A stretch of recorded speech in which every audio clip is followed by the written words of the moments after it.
Welcome to Real Talk Baseball. I am Will Power. Thank you for joining us every Thursday during the regular season and making us your go-to baseball podcast. Our show is available on YouTube, Spotify, and Apple Podcasts. So make sure you hit those like and subscribe and follow buttons if you haven't already. And today we are talking about the Oakland A's, or is it the Sacramento A's, or the Las Vegas A's? I don't know. If you're an A's fan, put it down in the comments. What are you calling them in 2025? So it is a widely known fact that the A's don't spend money. Lowest payroll in baseball in 2024, just over 62 million on the season. The team with the next lowest payroll was the Pirates at 84 million, a $22 million difference. The A's don't spend, but that's exactly what they just did. Christmas came early in Sacramento. Last Thursday, news broke the A's signed Luis Severino for 3 years, worth $67 million, largest contract in A's history, bringing their total 2025 payroll to a projected $100 million. The A's have their ace. And maybe they kind of had their ace already with JP Sears. JP Sears was actually pretty good in 2024 and before that, but Luis Severino was a different beast back in the day. Now, I'm wondering if the A's can get him back to form like when he was originally brought up by the Yankees, but we'll get back to that a little bit later. Let's first talk about 2024. 2024 was a mildly successful season, finishing 69 and 93. Now, I say mildly successful because the 2023 season was pretty terrible for the A's. They went 50 and 112. Now, how did the A's find success? Well, the A's managed to win 19 more games in 2024 than in 2023. And there are a lot of reasons to be excited about the A's.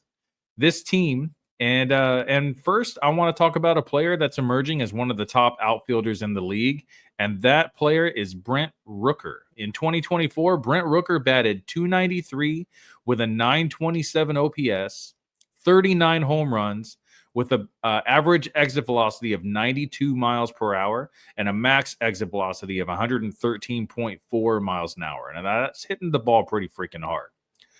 And that stands out in the 89th percentile in Major League Baseball. He finished 10th in MVP voting in the American League.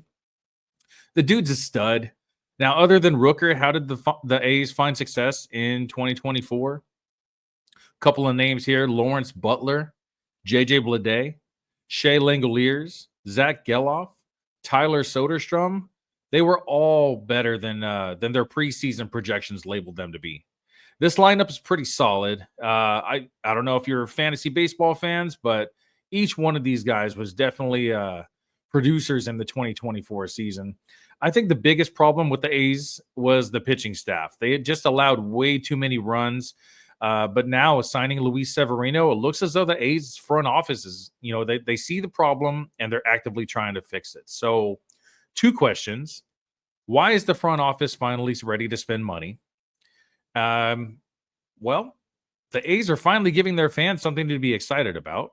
Timing is a little weird. The A's are going to be playing in Sacramento for the next 3 seasons. Then they'll be moving on to Vegas. So I think they might be making these moves now to get ready for the move to Vegas. Players like to sign with winning teams. If they can start winning now, it'll increase their chances of re-signing guys like Rooker and Mason Miller and a couple other guys.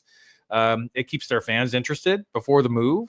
And I don't know. I feel like there's a lot of fans that have been very upset in the past couple years since they found out that the A's were moving to Vegas. So maybe if the A's start winning, they will continue to root for their team, even when they're gone to a different city, a different state. All right. Now, the second question is, are they done in free agency? The A's are addressing a big need with signing Luis Severino. They have their ace, or at the very least, a solid number 2 behind JP Sears. Their second biggest need would have to be third base.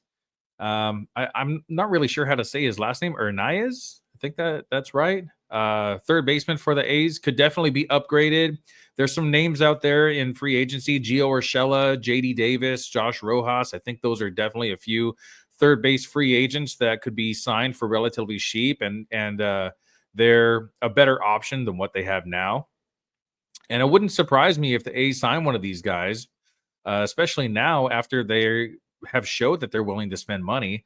But even if they don't, the AL West isn't what it was 2 or 3 years ago. The A's have a good chance of making the playoffs in 2025. Probably not going to win the division, but one of the wild card spots is a definite possibility. Looking at 2025, we are looking at their projected lineup and starting rotation. So let's go with the rotation first. You have Luis Severino, JP Sears. One of those guys is probably going to get the opening day start. Joey Estes and Mitch Spence. They still need a fifth starter, but they can make do with the rotation they have as long as they can all stay healthy. I think they can scrounge up someone from maybe the minors or figure out something. They have guys. And for the lineup, we have Lawrence Butler leading off, and then Brent Rooker, JJ Bleday, Shea Langoliers, Tyler Soderstrom, Zach Geloff, Seth Brown, Jacob Wilson, and then at third we have Daryl Hernandez. Now, a lot of people don't really know the name Jacob Wilson unless you are a big A's fan. He made his debut last season on July 1st, and he actually hit the IL the very same day, right after, or actually during the game. He left the game with a strained left hamstring. I believe he was rounding third, and yeah, strained left hamstring. Kind of sucked. I picked him up in my fantasy league, and I had really high hopes, and I ended up dropping him right away. Someone else picked him up. It is a keeper league, so they're probably going to keep him for relatively cheap for, as long as he is the stud that everyone thinks he's going to be. He returned in mid-August, only played 27 more games, but in 26 games in AAA, Jacob Wilson hit 396 with a 1,061 OPS, 4 home runs, 9 walks to 5 strikeouts. Double A, same story. High A, same story. The A's drafted this guy because of his on-base skills. That's what the A's do, ever since going back to the Billy Bean days, the Moneyball days. They go for guys that can get on base. And going back to Wilson's college days, he maintained a high batting average, good plate discipline. I think he could find his way to the top of the A's lineup in no time. And that's all we have for the A's today. So join us on Thursday when we talk about the Rockies 2024 overview and 2025 projections. And if you enjoyed today's content, be sure to hit that like and subscribe button. And we'll see you guys on Thursday. Peace.